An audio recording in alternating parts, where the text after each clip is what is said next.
Bienvenue, vous écoutez le podcast Atypique Lab. Je m'appelle Olivia Tampon-la-Jarriette et je vous emmène dans un monde d'intensité et de sensibilité où il est tellement bon de tout remettre en question. Tous les mardis, des réflexions et inspirations pour vivre en paix avec son intensité. Aujourd'hui, dans cet épisode, on va parler d'écosystèmes et d'écosystèmes, quelles sont leurs différences, comment ils fonctionnent, et puis on va surtout comprendre pourquoi c'est très important de conscientiser et prendre en compte d'où je suis. C'est-à-dire que quand je réagis, quand je relationne, quand je travaille, quand j'organise, mais même quand je pense, est-ce que je le fais depuis un endroit qui est un écosystème ou un écosystème ? Parce qu'en fait, ça va tout changer et ça va me permettre, on va le voir, de pouvoir tout réintégrer dans un système beaucoup plus complexe. L'écosystème, c'est la norme. C'est ce qu'on va vivre au quotidien, en tout cas ce qu'on a déjà vécu dans l'éducation, dans nos systèmes de politique, etc. Alors que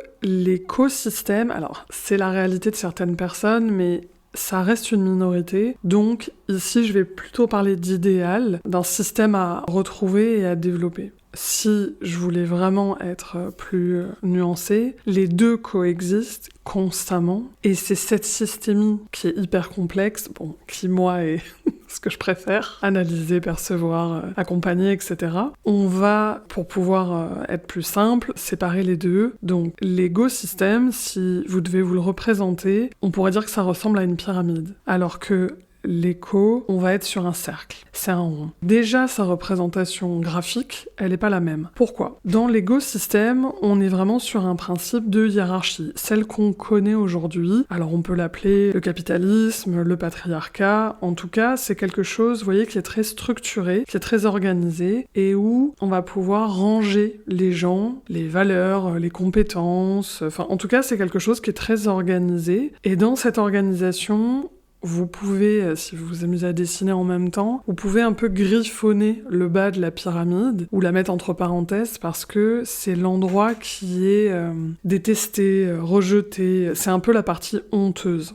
Et c'est important de comprendre que ce système, là, c'est l'écosystème, c'est un système qui est tant à l'intérieur de nous qu'à l'extérieur. Pour faire une comparaison, l'écosystème, on va être dans une logique d'interconnexion, c'est-à-dire que tout le monde va avoir une place, mais ça bouge. On n'est pas du tout dans quelque chose qui est figé, on est dans une forme de mouvement et de recherche d'harmonie. Et vu que on en avait déjà parlé, il y a l'harmonie, ça ne dure jamais en fait, comme tous nos états d'être, nos états émotionnels. Vous imaginez bien qu'à l'intérieur de vous, ça bouge tout le temps. Quand on est dans une réalité collective, ça bouge encore plus. Ça va avoir ce côté organique qui va prendre en compte des places, des compétences, des besoins et qui va le faire bouger en fonction de la réalité qui est là. C'est aussi le système matriarcal. Contrairement à ce qu'on entend, on imagine toujours, et d'ailleurs il y a eu des films là-dessus, où on imagine que le matriarcat c'est le capitalisme, où les femmes ont le pouvoir. Alors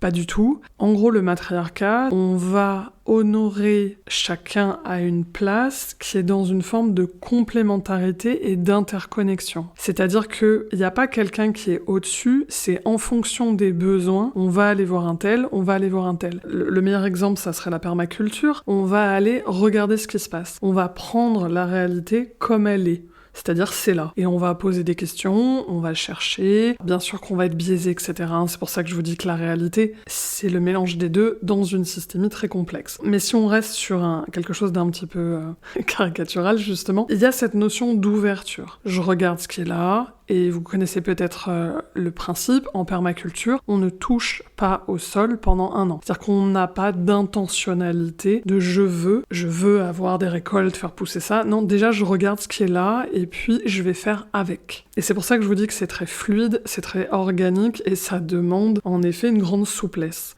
Alors que vous voyez bien la différence, quand on est dans un écosystème, j'ai mon jardin, que je sois un professionnel ou pas, je veux faire pousser ça. Donc je vais contraindre la réalité avec plein de moyens. Je rentre même pas dans le débat des pesticides, etc. Je vais contraindre. Dans l'écosystème, il y a un chef. Il y a un chef qui est toujours la même personne, qui va toujours prendre les décisions par rapport à sa volonté. Il y a des attentes. C'est pour ça qu'on parle de contrôle dans l'écosystème, là où on parle un peu plus de réalité réaction ou de réponse ou de souplesse. Et donc on revient sur la notion de mouvement et d'harmonie qui va se faire en fonction du réel. Il y a moins le besoin de façonner le réel. C'est je le prends et je fais avec. Tout ça, c'est organisé à l'intérieur de moi et à l'extérieur. C'est-à-dire dans nos relations, quand on est avec les autres, quand on veut créer avec les gens, que ce soit un couple, du travail, même des vacances,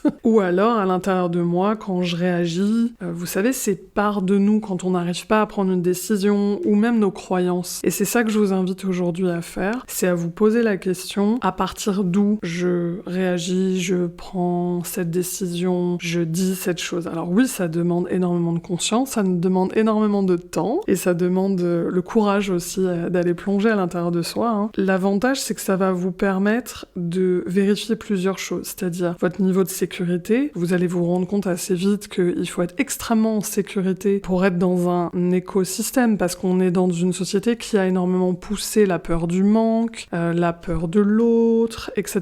Donc du coup, ça veut dire que si je ne veux pas avoir d'attente et que je prends la vie comme elle vient, il va falloir à un moment que je sois dans une grande sécurité. Et puis, on va voir aussi que souvent, quand on est dans une logique un peu fermée de il y a une réponse, c'est qu'à l'intérieur de nous, il y a un chef. Il y a une facette, il y a une part de nous qui a décidé que ça c'était bien ou que ça c'était mal. Dès qu'on est dans une ouverture, une curiosité, et qu'on se dit « Ah, il peut y avoir plusieurs réponses possibles », là, on va sans doute être dans un écosystème. Une autre manière de le voir aussi, c'est de se poser la question, est-ce qu'il y a une poubelle ? De manière symbolique, bien entendu. Comme je vous l'avais expliqué, dans la pyramide, le bas, il est un peu caché, c'est un peu les égouts, la prison, voilà, c'est ce qu'on veut pas voir. Il y a beaucoup de honte, alors qu'il y a une acceptation du réel dans l'écosystème, donc il n'y a pas cette part-là. Vous allez le voir tout de suite. Si vous cachez quelque chose, vous avez honte de quelque chose, ou dans votre organisation, il y a quelque chose que vous voulez pas voir, ou des gens que vous payez mal parce que vous considérez que ça c'est nul, et donc vous voyez le jeu de renommer certains métiers pour nous faire croire qu'on les valide, ça pour moi c'est très très dangereux parce que c'est du bon bullshit qui vient cacher derrière en fait justement ces jeux de hiérarchie et de pouvoir. Quand on m'écoute, on pourrait croire que l'écosystème c'est l'idéal, c'est fabuleux, c'est le mieux. J'ai envie de rajouter un petit peu de nuance. En fait, c'est ce qui nous manque. On est dans une société qui a